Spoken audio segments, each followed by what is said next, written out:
الحمد لله وكفى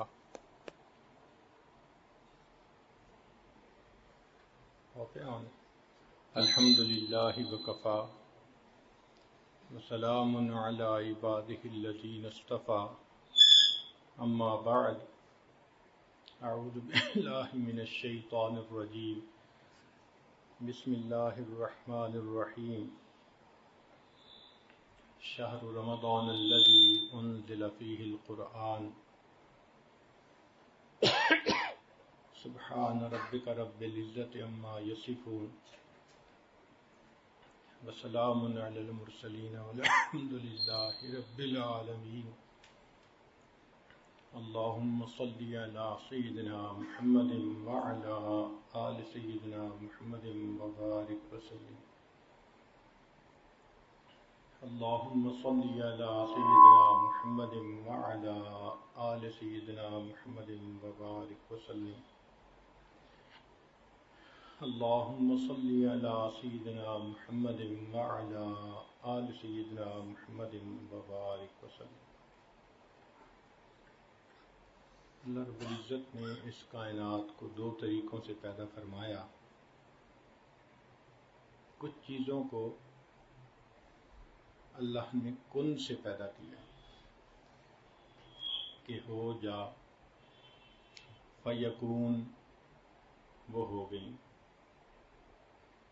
انما امرہ اذا اراد شیئا ان یقول له کن فیکون۔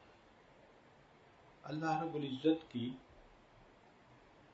عظمت کو اندازہ لگائیے کہ کسی چیز کا میٹیریل بھی نہیں ہے،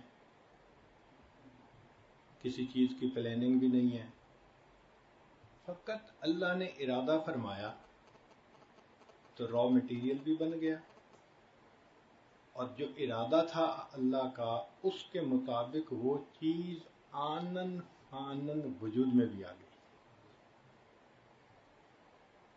وہ کتنی عظمتوں والے پروردگار ہیں۔ چنانچہ عرش، کرسی، لوح، قلم، جنت، جہنم، فرشتے، یہ سب کن سے پیدا ہوئے۔ اللہ اکبر کبیرہ۔ اب ذرا غور کیجئے کہ جو چیز اللہ نے بنائی وہ یہ نہیں تھا کہ بس مٹی کا تودا تھا جو وجود میں آ گیا، نہیں، جنت اتنی خوبصورت اور کوالٹی کے حساب سے اتنی اعلیٰ کہ ہماری سوچ سے بالاتر۔ کوئی انسان جتنا بھی خوبصورت جنت کے بارے میں سوچے وہ کبھی بھی جنت کے بارے میں سوچ نہیں سکتا۔ ما لا عین رأت، کسی آنکھ نے وہ خوبصورتی دیکھی نہیں، ولا اذن سمعت، کسی کان نے اس کی خوبصورتی کا تذکرہ کبھی سنا نہیں، ولا خطر علی قلب بشر، کسی بشر کے دل پر اس کا گمان تک نہیں گزرا۔ ایسی جنت کو اللہ نے کن سے بنا دیا۔ اللہ اکبر کبیر۔ اس کی کمیت کا اندازہ لگائیں، سائز کا، کہ وہ کتنی بڑی ہے۔ حدیث پاک میں آتا ہے، نبی علیہ السلام نے ارشاد فرمایا کہ میں اس جنتی کو دیکھ رہا ہوں جو سب سے آخر پہ جہنم سے نکل کر جنت میں جائے گا، لاسٹ ون، جہنم میں جل رہا ہوگا، پھر اللہ تعالیٰ اس کو جہنم سے نکال کے جہنم کے کنارے کھڑا کر دیں گے۔ جب اس کو یہ یقین ہو جائے گا کہ مجھے جہنم سے تو نکال دیا گیا، تو وہ اللہ تعالیٰ کی بارگاہ میں عرض کرے گا، یا رب، یا رب۔ اللہ تعالیٰ فرمائیں گے کیا چاہتے ہو؟ کہے گا اللہ مجھے اس جگہ سے تھوڑا فاصلے پہ کر دیجئے، لا اسمع حسیسها ولا ارى اهلها، نہ میں جہنمیوں کو دیکھنا چاہتا ہوں نہ ان کے چیخ و پکار کو میں سننا چاہتا ہوں، مجھے اتنا دور کر دیں کہ مجھے نہ یہ منظر نظر آئے نہ آواز پہنچے، اللہ تعالیٰ اس کو دور کر دیں گے۔ فرشتہ آئے گا، اس کو ایک تالاب پر لے جائے گا اور کہے گا اغتسل فی ھذا الغدیر، اس تالاب کے اندر نہا لو۔ وہ ایسا پانی ہوگا کہ جب اس میں وہ نہلائے گا تو اس کے جتنے زخم ہوں گے وہ ختم، جو سیاہی ہوگی جل جل کے وہ بھی ختم، اور انتہائی خوبصورت جسم والا وہ انسان بن جائے۔ پھر وہ وہیں کھڑا ہوگا تو اس کو دور سے جنت کا منظر نظر آئیں گے، تو دل میں خواہش اٹھے گی، تو کہے گا یا رب یا رب یا رب۔ اللہ تعالیٰ تو دلوں کے بھید جاننے والے ہیں۔ وہ فرشتے کو فرمائیں گے بھئی جاؤ پوچھو کیا کہتے ہیں۔ تو جب فرشتہ پوچھے گا تو وہ کہے گا بس وہ جو منظر دور سے نظر آ رہے ہیں نا، بس تھوڑا قریب سے نظر آئیں۔ چنانچہ اللہ تعالیٰ اس کو جنت کے اتنا قریب کر دیں گے۔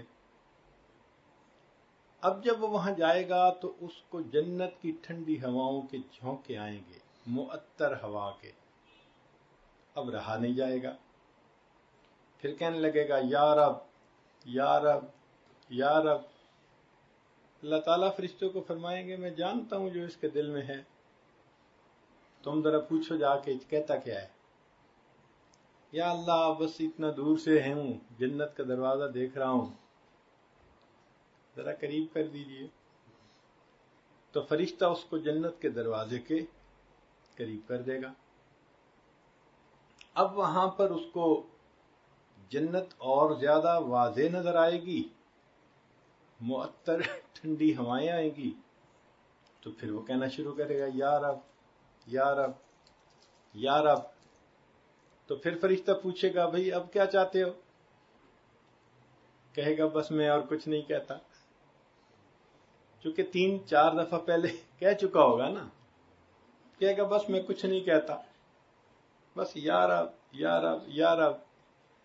تو اللہ تعالیٰ فرمائیں گے کہ مجھے معلوم ہے کہ تیرے من میں کیا ہے۔ تو فرشتے کو اللہ حکم فرمائیں گے کہ اس بندے کو جنت کے اندر داخل کر دو۔ اب یہ بندہ جب جنت میں جائے گا تو ایسی جنت کو دیکھے گا کہ جو اس کے وہم و گمان میں بھی نہیں ہوگی، تو یہ حیران ہو جائے گا، تو پوچھے گا کہ یا اللہ یہ کس کی جگہ ہے؟ تو اللہ فرمائیں گے کہ جتنی بڑی دنیا تم نے دیکھی تھی یہ اس سے 10 گنا بڑی جنت ہے، اور یہ تمہارے لیے ہے۔ تو غور کریں کہ جب آخری جنت کو پوری دنیا سے 10 گنا بڑی جنت ملے گی تو پھر اس سے جو اونچے ہوں گے، جو اولیاء ہوں گے، جو صحابہ ہوں گے، انبیاء ہوں گے اور سید الانبیاء، ان کی جنتوں کے کیا کہنے ہوں گے۔ اتنی تو جنت کی جسامت ہے۔ پھر جنت کی جو کوالٹی ہے اس کی تو بات ہی کیا کرنی۔ یوں سمجھ لیں کہ ہر بندے کو چھوٹی سی خدائی مل جائے گی، ہر بندے کو اللہ تعالیٰ کا حکم ہوگا وَلَكُمْ فِيهَا مَا تَشْتَهِي أَنفُسُكُمْ، جو تمہارا جی چاہے گا وہ ہو جائے گا۔ تو گویا اللہ تعالیٰ نے اس کو عدلے کا بدلہ دیا۔ کیسا؟ کہ دنیا میں اس نے اپنی مرضی کو چھوڑا، رب کی مرضی پہ عمل کیا، اللہ کی مرضی کو پورا کیا۔ تو جب اللہ کی مرضی کو اس نے دنیا میں پورا کیا تو پروردگار عالم جنت میں اس کی مرضی کو پورا فرمائے گے۔ تم دنیا میں میری مرضی پوری کرتے تھے نا،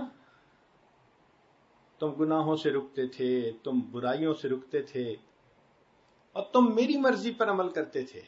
اچھا، دنیا میں تم نے میری مرضی پر عمل کیا، آج میں تمہیں موقع دیتا ہوں جو تمہاری مرضی ہوگی وہ پوری ہو جائے.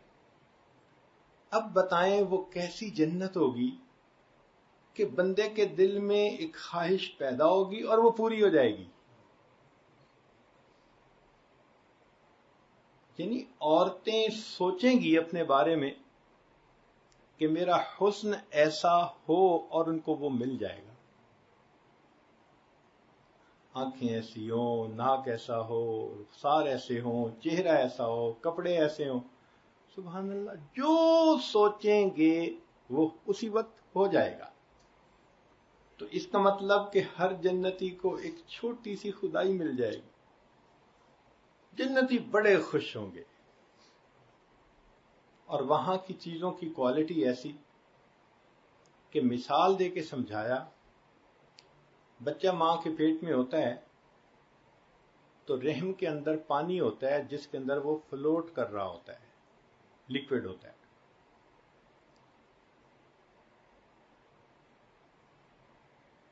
اسی لیے تو والدہ چلتی پھرتی کام کرتی ہے تو وہ شاک ابزاربر کا کام کرتا ہے. اگر یہ نہ ہوتا تو بچہ تو ماں کے بطن میں صحیح رہ ہی نہ سکتا. تو اللہ رب العزت نے اس کو اس لیکوڈ کے اندر فلوٹنگ بنا دیا. اور دوسرا کہ جب عورت امید سے ہوتی ہے تو اس کے ماہانہ ایام ختم ہو جاتے ہیں. کیوں؟ کہ اب وہی جو ایام والا خون تھا وہ اس کی غذا بنتا ہے. اب انسان اگر سوچے کہ بچپن میں ماں کے بطن میں ہم کیسی جگہ پر تھے کہ پیشاب تھا جس کے اندر ہم فلوٹ کر رہے تھے اور یہ ہماری غذا بن رہی تھی، تو بندے کو کراہت ہوتی ہے، نفرت آتی ہے. تو علماء نے لکھا جس طرح ماں کے پیٹ میں بچے کی غذا کے بارے میں سوچ کر نفرت آتی ہے، جنتی جب جنت میں دنیا کی غذاؤں کے بارے میں سوچے گا اس کو ایسے نفرت آیا کرے. اب آج یہ مرغ ہے، یہ بریانیاں ہیں، یہ میکڈونلڈ کے کھانے ہیں، یہ سوپ ہے، یہ فلاں ہے، یہ چائنیز ڈشیں ہیں، ہم کتنا انجوائے کرتے ہیں. مگر جنت کے کھانے کیا ہوں گے کہ اس جگہ پر بندہ جب دنیا کے کھانوں کے بارے میں سوچے گا تو ایسے کراہت ہوگی، اوہو ہم دنیا میں یہ کھاتے پھرے. تو ایسی کوانٹٹی اور ایسی کوالٹی، اور یہ پیدا کیسے ہوئی؟ فقط کن سے پیدا ہو گئی. اور پھر اس کی ایک وسعت کا اندازہ لگائیے کہ سارے جنتی جنت میں ہوں گے، لیکن اللہ تعالیٰ ان کے عملوں کے برابر ان کو درجے عطا کریں گے. وَلِكُلٍّ دَرَجَاتٌ مِّمَّا عَمِلُوا، ہر بندے کو اس کے عمل کے برابر درجہ ملے گا. اور یہ درجے کی اکاؤنٹیبلٹی اتنی مائنیوٹ ہوگی کہ روایت میں آتا ہے کہ دو بندوں کی زندگی کے اعمال بالکل ایک جیسے ہوں گے، اور ان میں ایک نے ایک مرتبہ سبحان اللہ زیادہ کہا ہوگا تو زیادہ کہنے والے کا درجہ اونچا ہوگا بنسبت دوسرے کے. ایک مرتبہ سبحان اللہ کا ڈیفرنس بھی وہاں فیل ہو سکے گا. یا اللہ، اس لیے حدیث پاک میں ہے کہ لن يتحسر اہل الجنہ، اہل جنت کو کسی بات پہ حسرت نہیں ہوگی سوائے دنیا میں گزرے ہوئے ان لمحات کے جو انہوں نے اللہ کی یاد کے بغیر گزارے ہوں گے، کہ کاش اس میں بھی ہم اگر اللہ کو یاد کر لیتے تو آج ہمارے درجے کتنے بڑے ہوتے. آج ہم سبحان اللہ کو معمولی سا عمل سمجھتے ہیں. اور چاہیں تو ایک دن میں ہزاروں مرتبہ سبحان اللہ پڑھ سکتے ہیں، مگر نہیں پڑھتے، وقت ضائع ہوتا ہے۔ ایک دفعہ سبحان اللہ کا فرق بھی جنتی کے درجے کو نیچے سے اوپر کر دے گا۔ اور پھر سب سے بڑی بات دیکھیے، اللہ تعالیٰ جنتیوں سے پوچھیں گے کہ کیا تم سب مجھ سے راضی ہو، تمہیں کچھ اور چاہیے؟ وہ کہیں گے کچھ نہیں چاہیے۔ تو جب وہ کہیں گے کچھ نہیں چاہیے تو پھر اللہ تعالیٰ بالآخر فرمائیں گے اچھا میں تم سے راضی، آج کے بعد میں تم سے کبھی بھی ناراض نہیں ہوں گا۔ یہ خوشخبری سن کر جنتیوں کو جتنی خوشی ہوگی وہ جنت کی چیزوں کی لذتوں سے بھی زیادہ ہوگی کہ ہمارا رب ہم سے راضی، اب وہ کبھی ناراض نہیں ہوگا۔ یہ جنت جو اتنی تفاصیل اپنے اندر رکھتی ہے، یہ کیسے پیدا ہوئی؟ کن سے پیدا ہوئی۔ اللہ تیری عظمتوں پہ قربان جائیں، تیری خالقیت کے اوپر قربان جائیں کہ کن سے آپ نے ایسی چیز بنا دی۔ ایک دوسرا طریقہ مخلوق کو بنانے کا وہ ہے تدریجن بنانا۔ کیسے؟ آپ نے بیج ڈال دیا زمین میں تو وہ اگنا شروع ہوا، پھر پہلے پودا بنا، پھر پتے لگے، پھول لگے، پھر پھل لگے، پھر درخت بنتے اس کو 20-30 سال گزر جاتے ہیں۔ وہ 20-30 سال کے بعد بھرپور درخت نظر آتا ہے۔ درختوں کی عمریں تو بہت ہوتی ہیں، چنانچہ سائیکیڈ ایک درخت ہے، وہ 1000 سال کے اندر 1 میٹر اونچا ہوتا ہے۔ 1000 سال کے اندر 1 میٹر اونچا ہوتا ہے۔ اور دنیا میں ایسے درخت ہیں جو 10-10 میٹر جو ہے وہ اونچے ہیں، سائیکیڈ کے درخت ہیں، صدیوں پرانے درخت۔ تو ان کو اللہ تعالیٰ نے تدریجن پیدا کیا۔ اسی طرح انسان کی مثال کہ جب ماں کو امید لگتی ہے تو بچے کے پیدا ہونے میں 10 مہینے کا وقفہ ہوتا ہے۔ اس دوران اللہ تعالیٰ بچے کا جسم بنا دیتے ہیں اور پھر اس کی ولادت ہوتی ہے۔ مگر ولادت ہونے کے ساتھ ہی وہ کوئی کھانا نہیں کھانے لگ جاتا، دوڑنے نہیں لگ جاتا، وہ بچہ ہی ہوتا ہے۔ پھر اس کو جوان ہونے میں مزید 15 سال چاہیے، 15 سال کے بعد وہ جوان ہوتا ہے۔ تو یہ تدریجن جو سلسلہ ہے اس کو عالم خلق کہتے ہیں۔ چنانچہ عرش کے نیچے جو کچھ ہم دیکھتے ہیں، یہ زمین، یہ آسمان، چاند ستارے، حیوانات، پرندے، خشکی کی مخلوق، تری کی مخلوق، یہ ساری کی ساری مخلوق یہ اللہ تعالیٰ نے تدریجن پیدا فرمائی۔ اس لیے فرمایا خلق الارض فی یومین، زمین کو 2 دن میں پیدا کیا۔ ثم استوى الی السماء، پھر اللہ آسمان کی طرف متوجہ ہوئے، وہی دخان، اور یہ اس وقت دخان تھا۔ پھر اللہ تعالیٰ نے 6 دن میں زمین و آسمان کو مکمل کیا، یعنی زمین کے بنانے میں 2 دن اور زمین کے اندر انسانوں کی غذائیت کو رکھنے میں 4 دن لگے۔ وبارک فیہا فی 4 ایام۔ اللہ اکبر، کیا قدرت کی مہربانیاں ہیں کہ زمین کے اندر انسان کی ضروریات کو رکھنے میں 4 دن لگے۔ اب وہ دن 24 گھنٹے کے ایسے تو نہیں تھے جیسے آج ہمارے ہاں ہیں، اللہ کے ہاں تو سکیل کچھ اور ہی ہے۔ بہرحال 6 دن میں زمین کی پیدائش مکمل ہو گئی. اور اللہ کی شان دیکھو، آدم علیہ السلام سے لے کے آج تک millions and billions and trillions of لوگوں نے اسی زمین سے غذائیں حاصل کیں، اور اللہ کی جو رکھی ہوئی برکت ہے آج تک اس میں کمی تو نہیں آئی.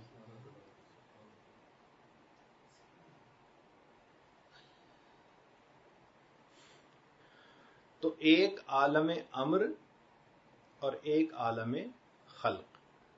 اس لیے اللہ تعالیٰ قرآن مجید میں فرماتے ہیں الا لہ الخلق والامر تبارک اللہ احسن الخالقین، کہ امر بھی اسی کا اور خلق بھی اسی کی. برکت والا ہے وہ پروردگار جس نے اتنا اچھا مخلوق کو پیدا کر دیا. اب ہم اگر انسان پر غور کریں تو انسان ان دونوں عالم کا مجموعہ ہے. انسان کا ایک جسم ہوتا ہے، ایک اس میں روح ہوتی ہے. جسم عالم خلق سے اور روح عالم امر سے. انما امرہ یسألونک عن الروح قل الروح من امر ربی، کہہ دیجئے کہ روح تو میرے رب کا امر ہے.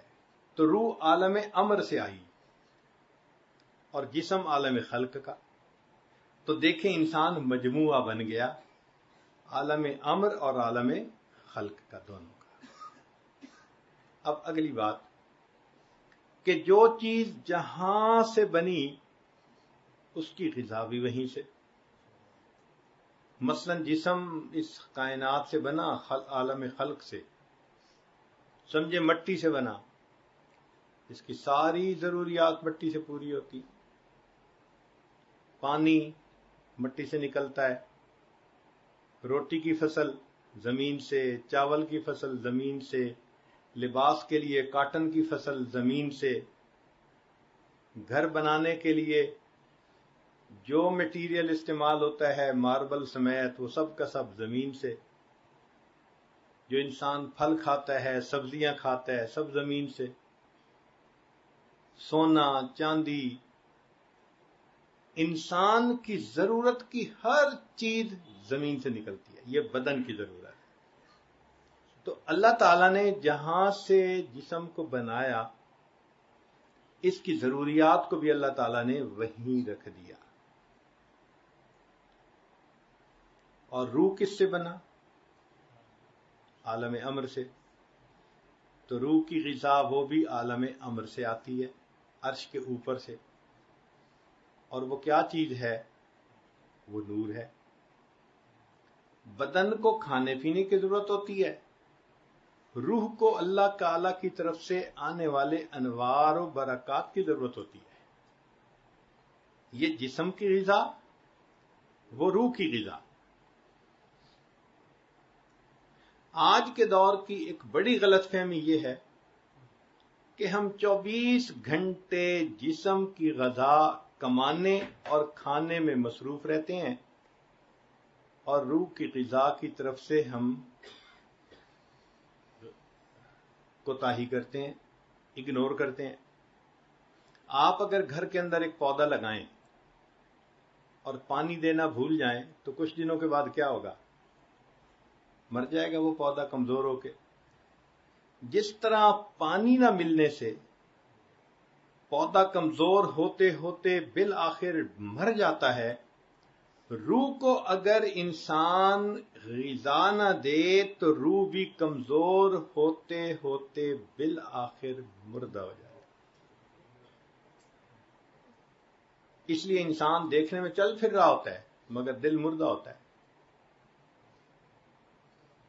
غذا جو نہیں دی، کبھی دھیان ہی نہیں دیا کہ غذا کیسی.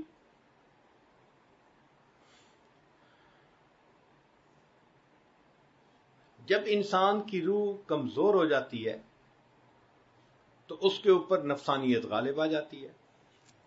نفسانیت غالب آنے کا نتیجہ کیا ہوتا ہے کہ اعمال کرنے دشوار ہو جاتے ہیں.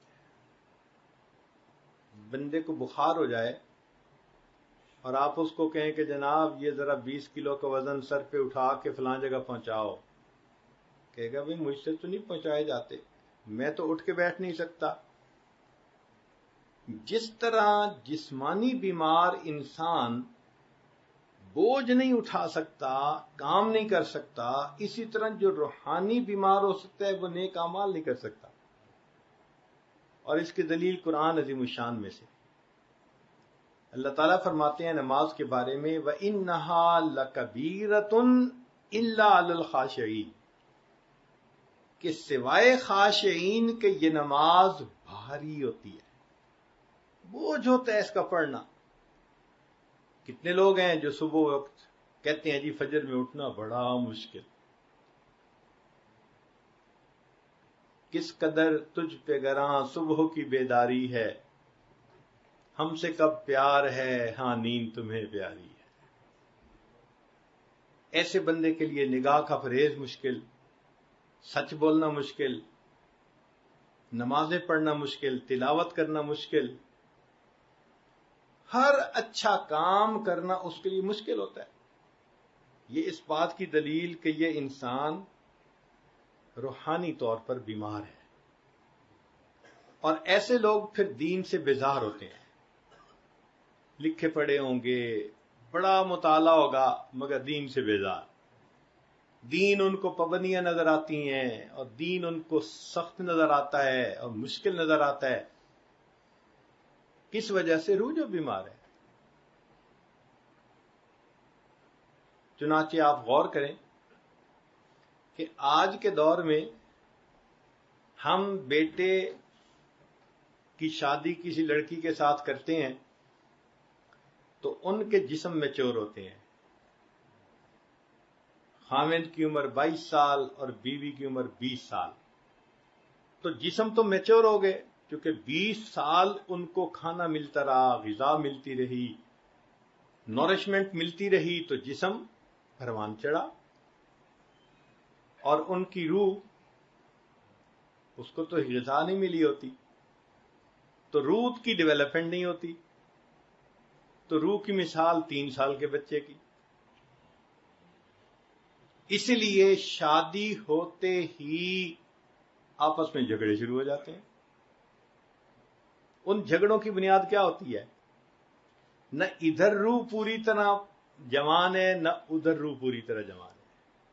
اچھا ایک مثال سن لیں، آپ ایک کمرے میں 3 سال کی عمر کے 2 بچوں کو ذرا تھوڑی دیر الگ کر دیں، 10 منٹ کے اندر ان کی لڑائی ہو جائے گی۔ 10 منٹ کے بعد چیخو پکار شروع ہو جائے گی۔ کیوں؟ وہ جی بچے تھے، انہوں نے تو لڑنا ہی تھا۔ تو ان جوان العمر میاں بیوی کی مثال بھی اصل میں وہ 3 سال کے بچوں کی ہے۔ شادی ہونے کے بعد چیخو پکار، لڑکی والوں کو دیکھو تو ادھر چیخو پکار ہے، شکوے شکوے، لڑکے والوں کو دیکھو تو ادھر چیخو پکار ہے۔ تو ہم نے اپنی روح کو غذا نہیں پہنچائی ہوتی۔ آج ہم 10 گھنٹے کاروبار میں دیتے ہیں تو اس کا مطلب ہے جسم کی غذا کے لیے فکر مند ہیں۔ ہم اپنی روح کی غذا کے لیے کتنا وقت نکالتے ہیں؟ آپ غور کریں، ہمیں دن میں کبھی یہ خیال آتا ہے کہ نہیں ہمیں روح کو بھی کچھ غذا دینی ہے؟ شاید ہم اس کو ضرورت ہی نہیں سمجھتے۔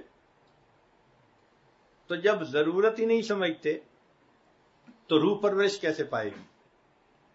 کیسے مضبوط ہوگی؟ کیسے توانا ہوگی؟ چنانچہ روح کی غذا کے لیے ہمارے مشائخ نے کچھ اعمال بتائے۔ وہ چاہتے ہیں کہ اگر آپ ان چیزوں کو استعمال کریں گے تو آپ کی روح کو غذا ملے گی۔ سب سے پہلے درود شریف پڑھنا۔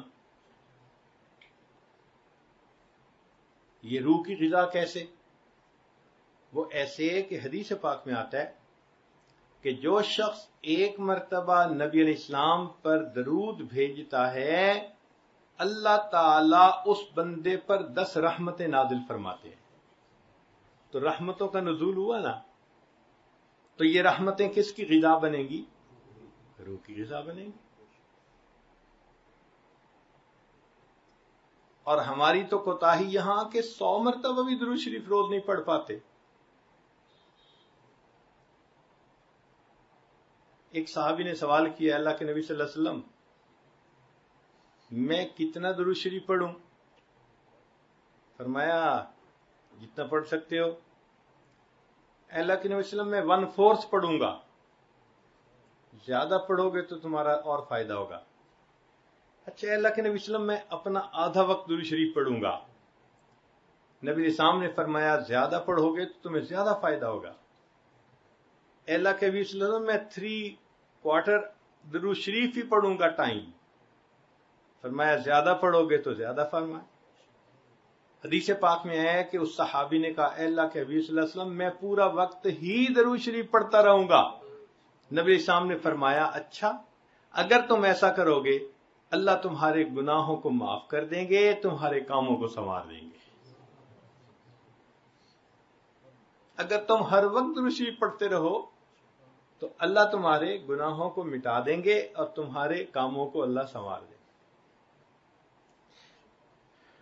حضرت علی رضی اللہ عنہ فرمایا کرتے تھے کہ اگر اللہ تعالی نے اور اس کے رسول صلی اللہ علیہ وسلم نے تسبیح، تحمید، تکبیر، تحلیل ان کی فضیلتیں نہ بتائی ہوئی ہوتیں تو میں سارا وقت نبی علیہ السلام پر درود شریف ہی پڑھتا رہتا، کیونکہ ان کی بھی فضیلتیں بتائی گئی ہیں. اس لیے لا الہ الا اللہ پڑھنا، سبحان اللہ پڑھنا، الحمدللہ، اللہ اکبر، اس لیے میں ادھر بھی ٹائم دیتا ہوں. اگر وہ اللہ اور اس کے رسول صلی اللہ علیہ وسلم نے فضائل نہ بتائے ہوتے تو میں سارا وقت نبی علیہ السلام پہ درود شریف ہی پڑھتا رہتا.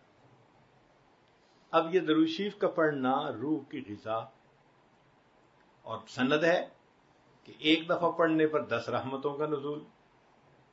تو یہی رحمت تو انسان کی روح کی غذا ہے. پھر اس کے بعد تلاوت قرآن پاک. اس کا پروف کیا ہے؟ فرمایا وَإِذَا قُرِئَ الْقُرْآنُ فَاسْتَمِعُوا لَهُ وَأَنصِتُوا لَعَلَّكُمْ تُرْحَمُونَ. تم پر رحمتیں برسائی جائیں. تو قرآن پاک سے ثبوت مل رہا ہے نا کہ تلاوت قرآن پر انسان کے اوپر اللہ کی رحمتیں برستی ہیں، تو وہ روح کی غذا ہوتی ہے. اب اس کے 2 طریقے ہیں. یا تو انسان ناظرہ پڑھے یا یاد کیا ہوا پڑھے، اور اس سے بھی بہتر یہ کہ اس کو نماز کی حالت میں پڑھے، پھر اور زیادہ رحمتیں بڑھ گئیں. چنانچہ آپ اپنے اکابر کی زندگیوں کو دیکھیں تو ان کی زندگی کا ایک بڑا معمول تھا رات کا بیشتر حصہ تہجد کی نماز میں اللہ کا قرآن پڑھنا. اور یہ نہیں تھا کہ وہ سارے کئی پارے ہی پڑھتے تھے، پارے بھی پڑھتے تھے، اور کئی مرتبہ ایک آیت کو بار بار پڑھ کر کندے مکرر کا مزہ لیا کرتے تھے. قاسم بن محمد بن بکر صدیق لانو جو فقہائے سبع مدینہ میں سے تھے فرماتے ہیں کہ میں نے اپنی پھوپھی عائشہ صدیق عنہا کو دیکھا، انہوں نے چاشت کے نوافل کی نیت باندھی اور ایک آیت کو پڑھنے لگی. میں کافی دیر بیٹھا رہا. جب میں نے دیکھا ٹائم لگ رہا ہے تو میں نے سوچا میں بازار جاتا ہوں، فلاں کام کر کے آتا ہوں. فرماتے ہیں میں بازار بھی گیا، کام بھی سمیٹا.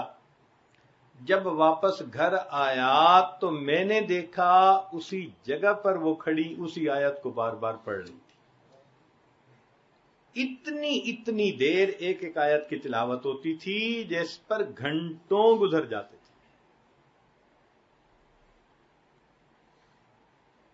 اور نبی علیہ الصلوۃ والسلام بھی اتنا قرآن پڑھتے تھے تہجد میں حتیٰ یتورمت قدمہ، قدم مین مبارک کے اوپر ورم آ جاتا تھا. صدیق اکبر عنہ،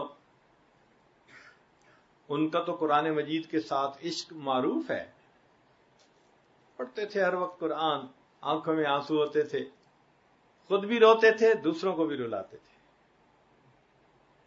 اور عمر رضی اللہ تعالیٰ عنہ، سبحان اللہ، تو فجر کی نماز میں تلاوت کرتے تھے تو رونے کی آوازیں چوتھی صف میں جایا کرتی تھی۔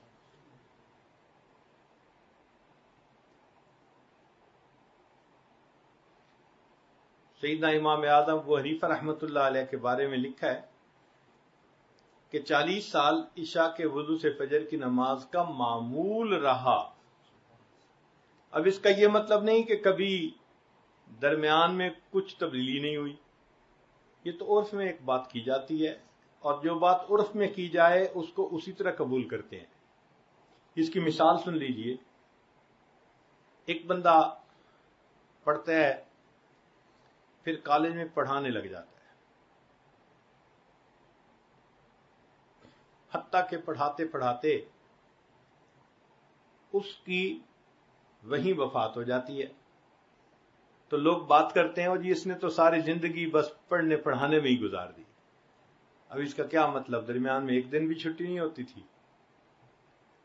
عرف میں کہا جاتا ہے کہ پورا گویا وقت ہی اس نے اسی ترتیب پر گزار دیا۔ تو اسی طرح 40 سال ان کا معمول رہا۔ اگر درمیان میں کوئی ایک آدھ دن ایسا نہ بھی ہو سکا یا وضو درمیان میں کر لیا تو اس میں کون سا اشکال ہے؟ انسان عرف میں بات کر جاتا ہے۔ اب اس کی دلیل سن لیجئے، قرآن مجید میں ہے، ملکہ بلقیس تھی، وَأُوتِيَتْ مِن كُلِّ شَيْءٍ، ہر چیز اس کے پاس تھی۔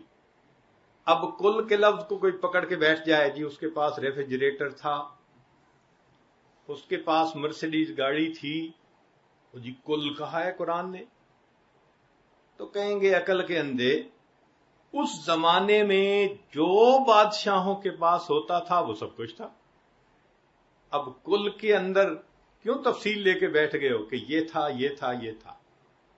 تو عرف میں بات کی جاتی ہے۔ تو اسی طرح یہ کہا کہ 40 سال عشاء کے وضو سے فجر کی نماز پڑھی، معمول تو رہا نا ان کا۔ خود امام شافعی رحمۃ اللہ علیہ فرماتے ہیں، میں مکہ مکرمہ سے مدینہ طیبہ گیا تو مجھے 16 دن لگے راستے میں، اور میں نے اس دوران 16 مرتبہ قرآن مجید کو مکمل پڑھ لیا۔ اتنا قرآن پاک پڑھا کرتے تھے۔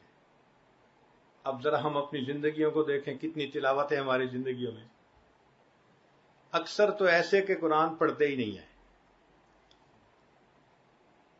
اکثریت کی زندگی میں قرآن کی تلاوت آج نہیں ہے، اور جو پڑھتے بھی ہیں تو وہ بھی پاؤ پڑھ لیا، آدھا پارہ پڑھ لیا، مشکل سے ایسے لوگ ہوں گے جو ایک پارہ پڑھتے ہوں گے۔ تو اس کا مطلب ہے کہ ہم اپنی روح کو غذا پہنچا ہی نہیں رہے۔ بھائی کھانا تو کھاتے ہیں دن میں 3 مرتبہ، اور اگر ایک دن کھانا نہ ملے، نہ ناشتہ، نہ دوپہر کا کھانا، نہ رات کا کھانا، تو اگلے دن اٹھتے ہوئے سر چکراتا ہے، کھڑا نہیں ہوا جاتا۔ تو ایک دن کے غذا کے ناغے پر اگر بدن کی کمزوری اتنی ہو گئی کہ چکر آتے ہیں، تو جس روح کو غذا ملی ہی نہیں، مہینوں کے حساب سے، سالوں کے حساب سے، اس روح کا کیا حال ہوگا؟ اس لیے اللہ تعالیٰ نے دن میں 5 وقت نماز متعین فرمائی کہ میرے بندوں کو دن میں 5 مرتبہ روحانی غذا ملنی چاہیے۔ جو 5 نمازیں پڑھتا ہے اس کی روح کو 5 مرتبہ نورشمنٹ مل جاتی ہے، اور انسان روحانی طور پر مضبوط محسوس کرتا ہے۔ پھر تیسری چیز اللہ کا ذکر، اس سے بھی نور اترتا ہے، اور اس کی دلیل قرآن عظیم الشان میں حدیث مبارکہ میں بھی ہے، نبی السلام نے فرمایا جب کچھ لوگ اللہ کی یاد کے لیے اکٹھے ہوتے ہیں نزلت علیہم السکینہ، ان پر سکینہ نازل ہوتی ہے. اور قرآن مجید میں سکینہ کا مطلب نور. فانزل اللہ سکینتہ علی رسولہ وعلی المؤمنین. تو سکینہ نور کو کہتے ہیں، برکت کو کہتے ہیں. تو یہ ذکر کرنے پر انسان کے اوپر سکینہ نازل ہوتی ہے. جتنی دیر ذکر کرتا رہے گا اتنی دیر روح کو غذا ملتی رہے گی، چاہے زبانی ذکر کرے یا چاہے قلبی ذکر کرے. اس لیے فرمایا کہ جب تم جنت کے باغوں میں جاؤ تو چر لیا کرو. صحابہ نے پوچھا جی جنت کے باغ کیا؟ فرمایا حلق الذکر، ذکر کے حلقے. تو معلوم ہوا کہ یہ جو ذکر کے حلقے ہیں ان پر اللہ کی طرف سے رحمتیں اترتی ہیں. اور حدیث پاک میں ہے کہ جب کچھ لوگ اکٹھے ہوتے ہیں من بلاد شتیٰ، مختلف شہروں سے، وقبائل شتیٰ، مختلف قبیلوں برادریوں کے، ایک جگہ اللہ کو یاد کرنے کے لیے اللہ ان کے اوپر اپنی رحمت نازل فرما دیتے ہیں.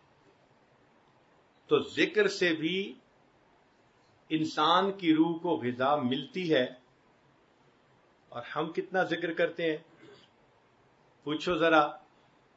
ناشتے میں لگتا ہے آدھا گھنٹہ، اور دوپہر کے کھانے میں ماشاءاللہ 1 گھنٹہ، اور رات تو باہر کھانے کی عادت ہوتی ہے نا کئی لوگوں کو، تو لگاتے ہیں 2 گھنٹے.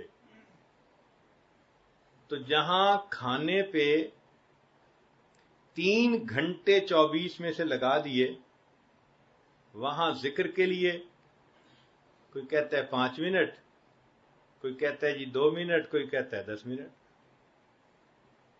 بھائی اگر کسی پرائمری بچے کو کہے نا، پرائمری پڑھنے والے بچے کو کہ بچے تو نے 15 منٹ روزانہ پڑھنا ہے، وہ پرائمری امتحان میں پاس نہیں ہو سکتا، تو کیا 15 منٹ روزانہ مراقبہ کرنے والا ولایت کے امتحان میں پاس ہو جائے گا؟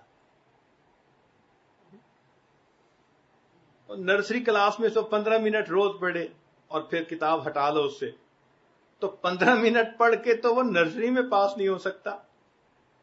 تو 15 منٹ مراقبے کر کے ہم کہاں ولایت کا نور پائیں گے؟ تو اس لیے ہمیں چاہیے کہ ہم ذکر زیادہ کریں. ہمارے مشائخ نے اس کا آسان طریقہ یہ بتا دیا کہ بھئی دیکھو تم ہر وقت بیٹھے تو نہیں رہ سکتے سب کام چھوڑ کے، تو اس کا بہترین طریقہ دست بکار دل بیار، ہاتھ کام کاج میں مشغول، دل اللہ کی یاد میں مشغول. تو تمہیں گھنٹوں وہ رحمت، وہ نور اپنے دل میں جمع کرنے کا موقع مل جائے گا. یہ نغمہ فصل گلو لالا کا نہیں پابند، بہار ہو کے خزاں لا الہ الا اللہ. جو بھی ماحول ہو، جو بھی موسم ہو، جو بھی سیزن ہو، ہر حال میں لا الہ الا اللہ. اور اللہ تعالیٰ چاہتے ہیں کہ میرے بندے میری یاد میں زندگی گزاریں.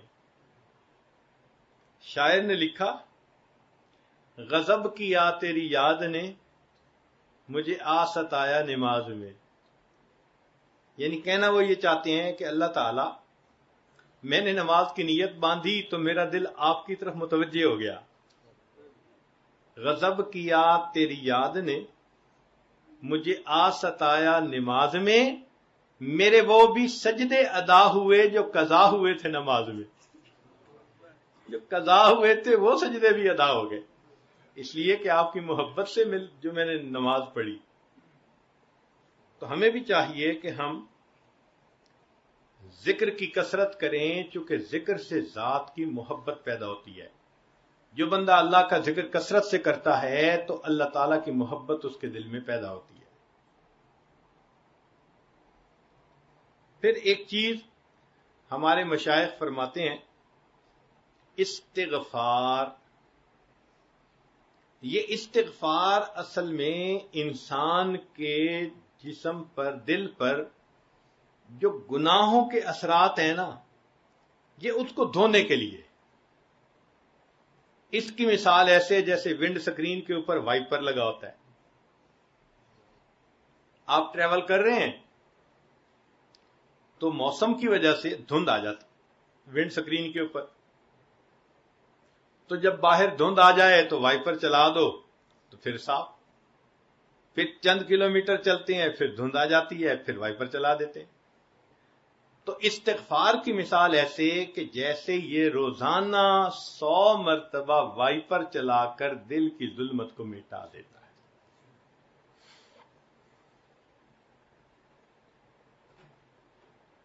تو یہ اعمال دیکھنے میں تو ایسے ہیں جیسے بھائی نفلی کام ہے، لیکن اگر غور کریں تو یہ نفلی کام نہیں، یہ روح کی غذا ہے. اب یہ اعمال چونکہ عام زندگیوں سے نکل چکے. آج کل تو بچہ پیدا ہوتا ہے تو ذرا ہوتا ہے بڑا تو اس کو نرسری میں لگا دیتے ہیں، سکول میں، کالج میں. تو سکول کالج جانے والے بچوں کو ان معمولات کا کیا پتا؟ جب وہ ان معمولات سے بالکل ناآشنا ہے، اس کا مطلب ان کی روح کو نورشمنٹ مل ہی نہیں رہی، نیوٹریشن مل ہی نہیں رہی. نتیجہ کیا ہوا؟ آپ سکول کالج کے بچوں کو دیکھیں، ان پر نفسانیت غالب ہوتی ہے، شہوات غالب ہیں، خواہشات غالب ہیں، ذرا سی بات پہ لڑنے کے لیے آمادہ ہو جاتے ہیں. یہ علامات ہیں کہ ان کی روح ابھی صحیح طرح پروان نہیں چڑھی. کئی مرتبہ جسمانی بیماریوں کا علاج دوا لینے میں ہوتا ہے، اور کئی مرتبہ اس کا طریقہ کار اور ہوتا ہے. اس کو کہتے ہیں شعاعوں سے علاج. جیسے کسی آدمی کو اگر کینسر ہو جائے تو شعاعوں سے علاج کرتے ہیں، اس کو ایکسپوز کرتے ہیں شعاعوں کے سامنے، تو اس سے اس کا کینسر وہ ختم ہو جاتا ہے، کنٹرول ہو جاتا ہے. تو اللہ تعالیٰ نے یہ بھی ایک طریقہ رکھا ہے کہ اگر تمہارے دل میں گناہوں کے کینسر زیادہ ہو گیا اور تم خود اتنے عمل نہیں کر پا رہے، تو طریقہ یہ ہے کہ تم کسی صاحب باطن، صاحب بصیرت بندے کے ساتھ اپنا تعلق جوڑ لو. جب تم کسی سے تعلق جوڑو گے تو اس کے قلب کی مثال ایسی ہی ہے جیسے شعاعیں ڈالنے والا کوئی آلہ ہوتا ہے، وہ شعاعیں ڈال کے گناہوں کو مٹا دیتا ہے. جیسے عام آلہ شعاعیں ڈال کے انسان کے جسم سے کینسر کو ختم کر دیتا ہے، شیخ کے دل کی وہ توجہات انسان کے دل سے گناہوں کا کینسر ختم کر دیتی ہے. تو یہ شعاعوں کے ذریعے علاج کہلاتا ہے. اور ویسے بھی ہم نے دیکھا کہ لوہے کو اگر مقناطیس کے ساتھ اگر ملائیں اور کچھ عرصے کے بعد الگ ہٹائیں تو وہ لوہا خود مقناطیس بن جاتا ہے، میگنیٹزم ٹرانسفر ہو جاتا ہے اس میں. اسی طرح جن کے دل میں اللہ کی محبت ہوتی ہے، ان کے ساتھ تعلق جوڑنے سے انسان کے اپنے دل میں بھی اللہ کی محبت بڑھ جاتی ہے، تو اس سے روح میں بیداری آ جاتی ہے. یہ تعلق بھی ہمیں چاہیے کہ ہم اپنے بڑوں سے جوڑیں. ان اللہ والوں کی مثال ایسی ہے، کسی نے کیا خوبصورت بات کہی، رویتہ شفا و موعظتہ دوا. ان کا دیکھ لینا وہ شفا ہوتی ہے اور ان کا واز کر دینا انسان کے لیے دوا ہوتی ہے. رویتہ شفا و موعظتہ دوا. اور ایک اور عجیب بات کہی، ينتفع برؤیتہ قبل روایتہ. ان کے بولنے سے پہلے ان کے دیدار سے ہی انسان کو نفع مل جاتا ہے، حالانکہ انہوں نے کلام نہیں کیا ہوتا. ينتفع برؤیتہ قبل روایتہ، ان کی روایت سے پہلے ان کی رویت سے ہی نفع مل جاتا ہے. بات ہی نہ کریں پھر بھی فائدہ ہوتا ہے.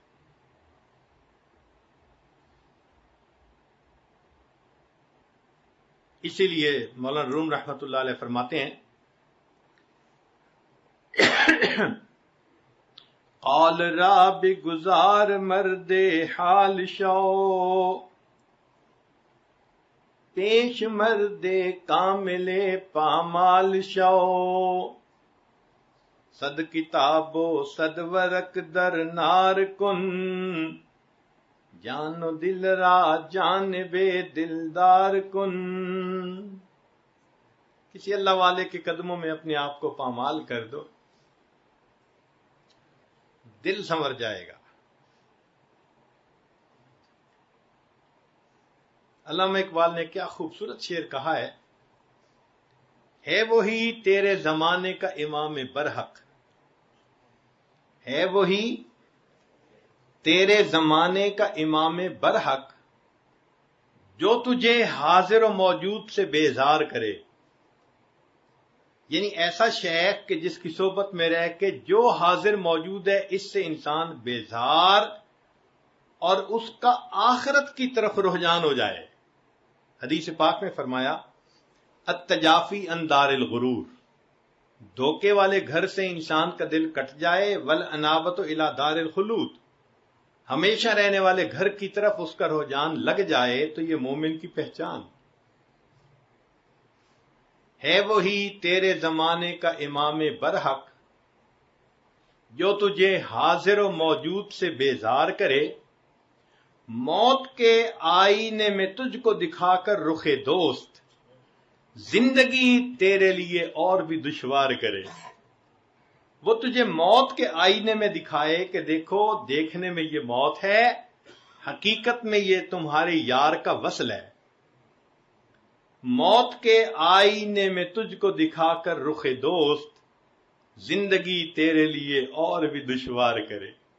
تو جب انسان کو یہ محسوس ہو کہ مرنے کے بعد اللہ سے وصل ہوگا تو پھر تو وہ موت کی تمنا کرے گا نا، اور پھر وہ آخرت کی تیاری کرے گا۔ ہے وہی تیرے زمانے کا امام برحق، جو تجھے حاضر و موجود سے بیزار کرے، موت کے آئینے میں تجھ کو دکھا کر رخ دوست، زندگی تیرے لیے اور بھی دشوار کرے، دے کے احساس زیاں تیرا لہو گرما دے۔ احساس زیاں مطلب ہے نقصان کتنا ہو چکا، اس کا احساس پیدا کرے۔ مثال کے طور پہ آج کی اس مجلس میں جو آدھی گفتگو آپ نے سنی تو اس کے سننے کے بعد یہ احساس دل میں ضرور ہوتا ہے کہ ہم نے اپنی روح کو بہت اگنور کیا، ہم نے تو معمولات ہی نہیں کیے، روح کو غذا ہی نہیں پہنچائی، تو ہماری روح تو اتنی قوی نہیں ہوگی۔ یہ احساس زیاں کہ میرا تو بہت نقصان ہو چکا، دے کے احساس زیاں تیرا لہو گرما دے، فقر کی سان چڑھا کر تجھے تلوار کرے۔ اللہ اکبر کبیرہ۔ تو ایسے حضرات سے تعلق جوڑنا پڑتا ہے، پھر انسان کے دلوں کی بیماریاں ختم ہوتی ہیں اور دلوں میں نور آتا ہے، اور روح انسان کی قوی سے قوی تر ہوتی چلی جاتی ہے۔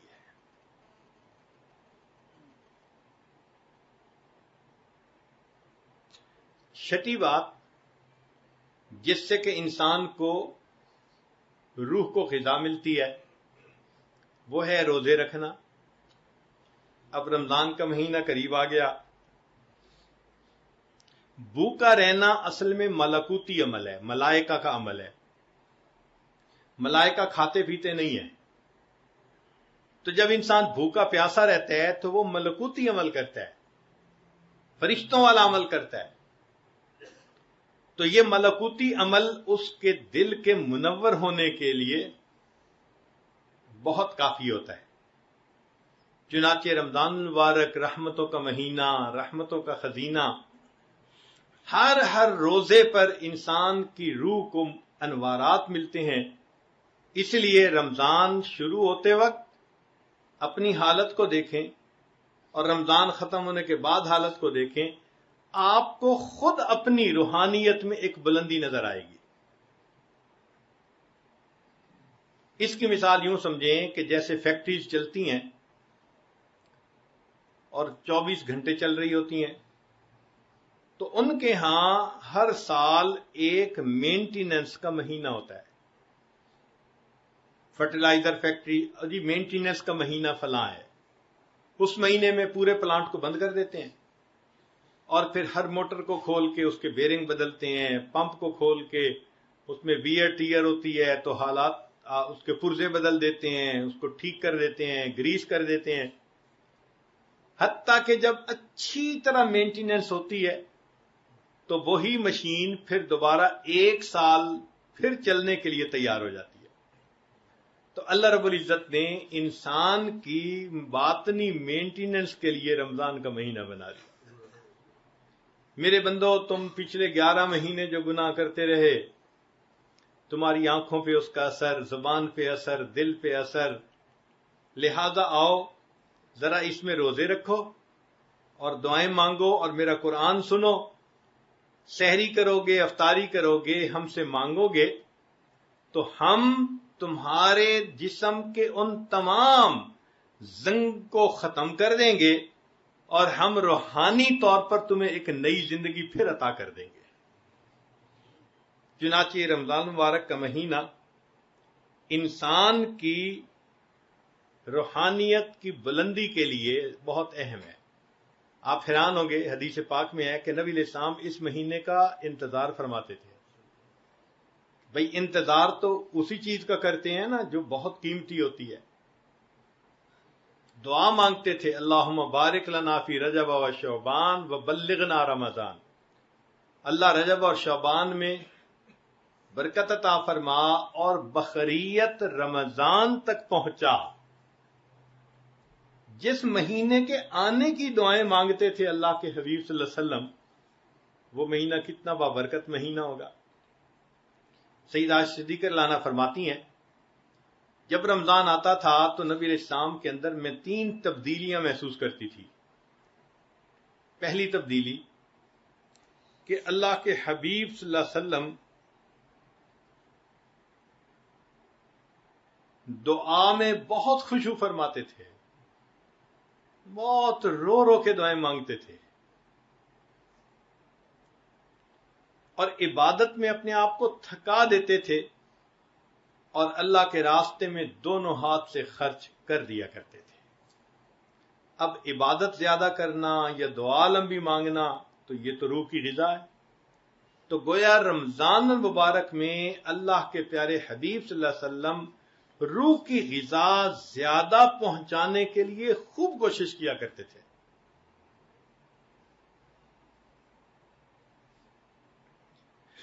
اسی لیے روزے دار کی دعا افطار کے وقت قبول ہوتی ہے.